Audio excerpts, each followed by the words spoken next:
is Well111, and welcome to the big review that I think, at least I've been waiting to get my hands on this engine. We have Frisco 1630, and oh boy, this shall be fun to criticize everything that Bachman failed. I mean, I'm not going to complain about everything, because some features I actually do like more than the prototype, so I could be a little bit... I mean, the tender, except for the ladder, is correct. I don't know why they put it on the other side, but yeah, the ladder on the prototype. I don't know if I'm ever actually gonna move. But yeah, let me... Alright, as I derailed the chair. Yeah, I will say, if you run this on DCC, you do have to mess around with these settings to get this. But... So, before I go actually pointing out literally every freaking detail, let's go over the history of the Russian decapods. So, 1630 was one of the Russian decapods ordered by the Russian State Railroad back in 1917, at least when 1630 was built. So, the Russian Revolution happened. The U.S. did not like the Bolsheviks, and also at the same time, they had a power shortage. So, when 200 of this class of locomotive were stuck in the U.S., Baldwin could decide to get rid of them by converting them back to American standard, as Russia uses 5-foot gauge. We use 4-foot 8.5 inch as ours. So they reconverted them. So 1630 was originally acquired by the Pennsylvania Railroad, later to be acquired by the Frisco. Yeah, it was a lot of Pennsylvania, a lot of these, but they didn't really like these, even though the Russian decapods are actually the stepping stone for the Pennsylvania decapods that would later show up. So then 1630 worked for the Frisco for a while, and actually had a very successful career, doing dual service with freight and passenger. I mean, they only modeled, I believe, they only modeled the air hose.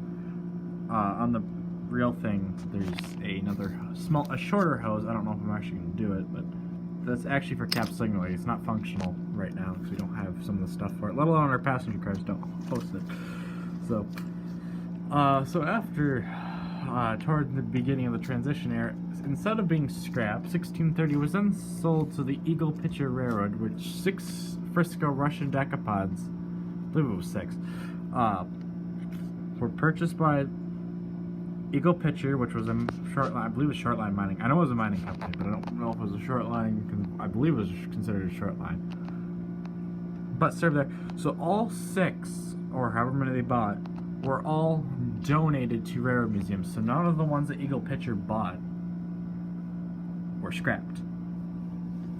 And I think I think there's only like 6 or 7 left.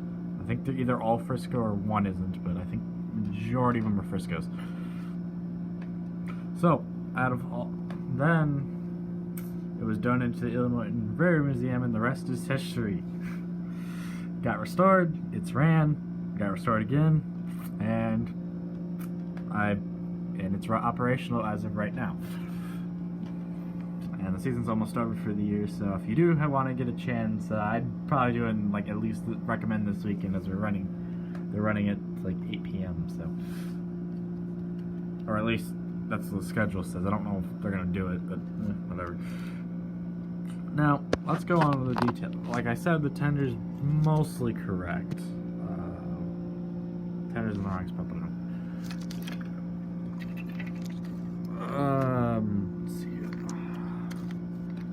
let's see. I don't believe let me get my flashlight. For this, I just need a little bit of light. Yeah, no, I didn't put the stucker. Oh man, that's gonna be a cool thing to add though. I gotta add the toolbox here. Which is actually where the grease gun is for the rods. It's actually in there. Air pump's in the wrong spot by a long shot. I think that's one thing. Yeah, that should be, I believe, here in driver 2. I think. I don't know. Don't quote me on that one. Yeah, most of that pipe is there, I believe. There should be another tube here. Air pump should be literally right underneath the headlight. And that also moves the handrails, but the piece does stay, which is weird. Yeah, it's like one of the obscure details. Yes, the handrail holder that held the handrail is still here. like underneath, that is still there, which is weird. But let's try to get a peek into the cab without popping it open. Let me get a flashlight out. Let me try to angle it a little bit better.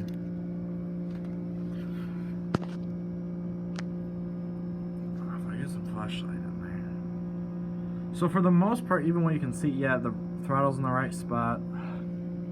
They did not put the independent brake in.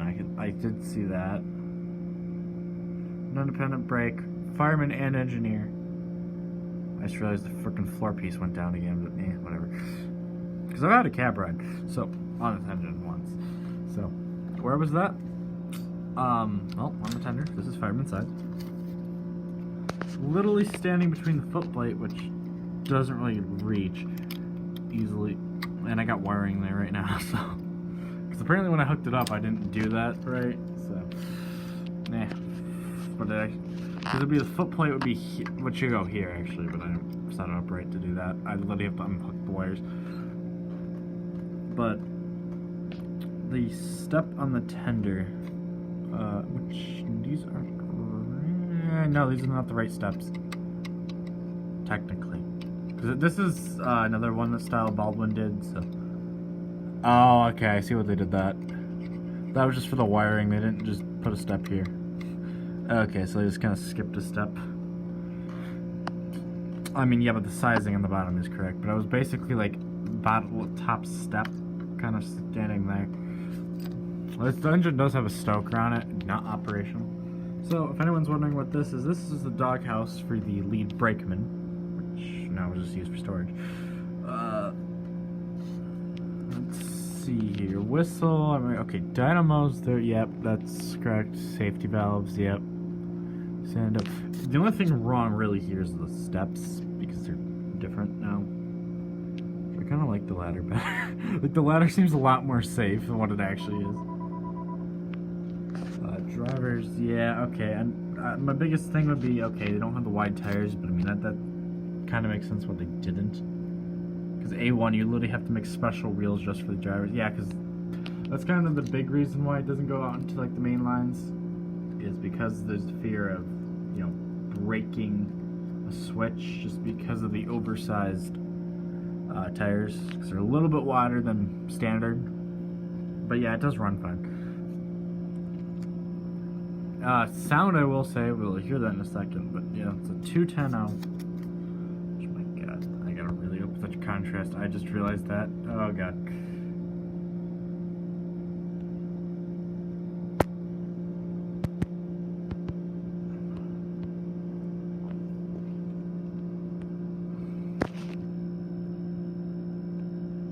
Hopefully that's bright. Okay, there we go. A little bit brighter. A little bit more light in, so you can see a little bit better.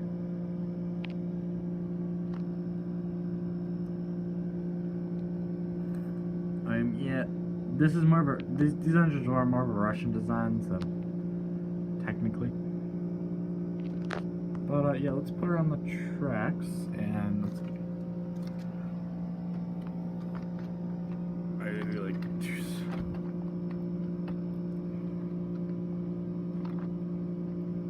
Automatically, you will start to hear the air pump like that, which it does slow down after you start.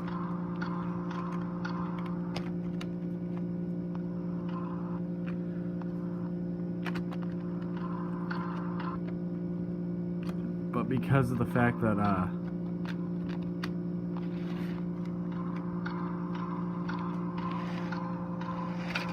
now the headlight on this engine is really dim,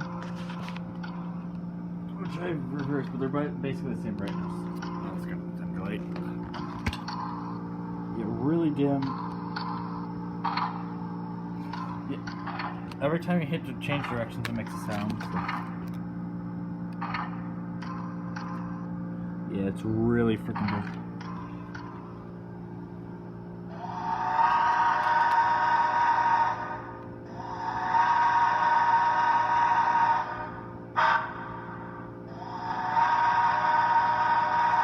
See, for some reason, Whistle 3 sounds right. like if I hit F3, which is a short, that sounds correct. I think they recorded this when this, well, I looked at the copyright, it was 2006 on the paperwork for this engine, so.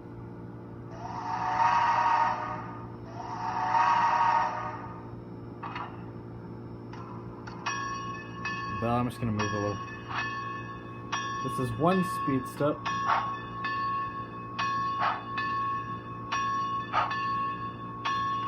Unfortunately, the chuffing is not synchronized with the engine. A1, because this engine is older. But F3 is short. F2 is whistle. F1 is bell, which you've already heard. F4 is the cylinder cocks. At least what it should be the cylinder cocks, but they don't work right. Dynamo.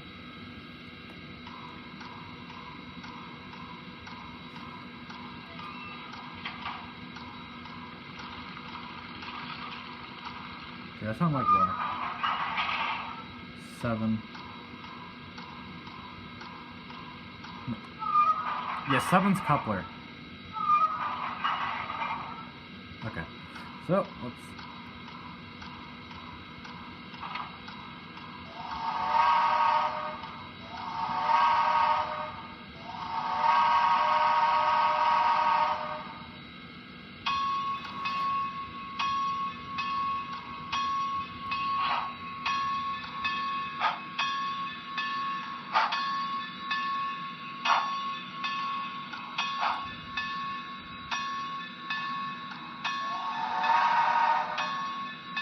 There is a way to auto do whistles on here if you do want to. I'm not going to mess around with CDs though.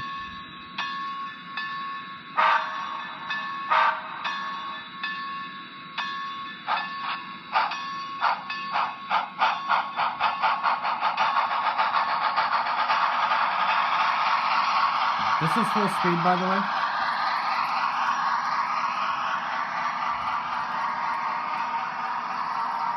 I gotta up the whistle sound because this is...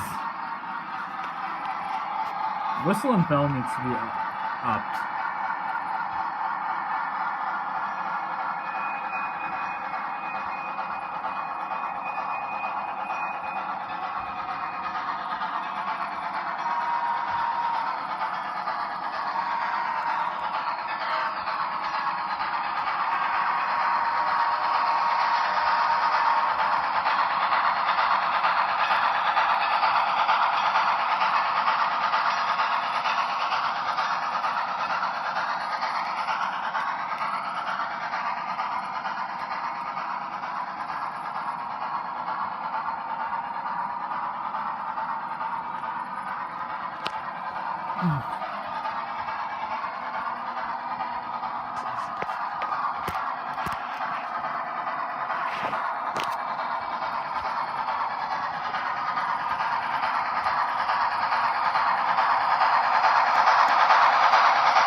No, I will be eventually redoing all the detailing over time.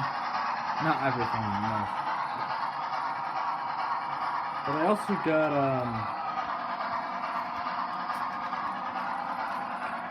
for the other engine I've been working on, I got freaking parts finally, thank God. 1630 is coming to the straight away.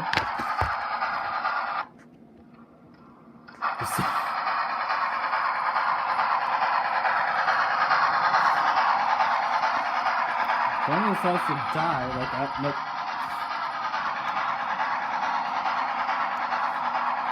So I do have eerie lack of Lana cars in storage somewhere. I gotta pull them out now.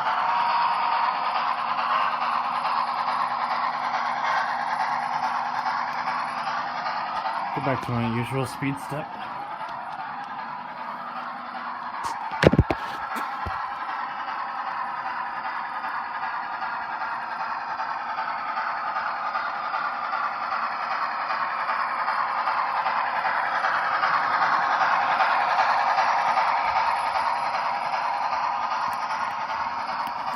Now, from an operational standpoint, this engine is not powerful.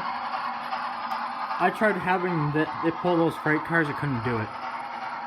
Which is way unprototypical, because I've seen videos of this exact engine pulling 135 freight cars, so. I mean, one, I know my track's dirty, but it probably needs like a traction tire.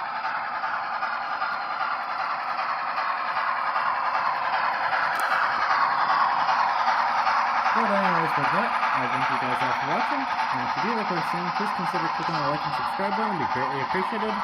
And until next time, goodbye.